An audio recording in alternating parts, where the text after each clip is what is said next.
வணக்கம் மக்களே.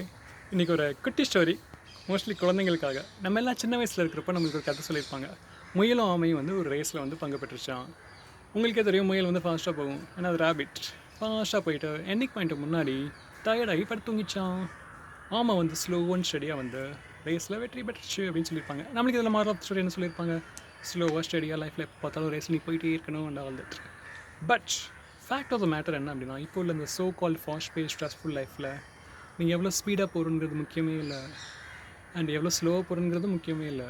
நீங்கள் எவ்வளோ தூரம் சந்தோஷமாக அது சாட்டிஸ்ஃபைடாக லைஃப்பை நீங்கள் வந்து உங்கள் கூட பயணிக்கிற இந்த ட்ராவலர்ஸ் இன் லைஃப், ரைட், அவங்களோட ஜாலியாக ஒரு தோழமையோட ஒரு பிரதர்ஹுட்டோட தேவையில்லாத போட்டி இல்லாமல் healthy competition can be there.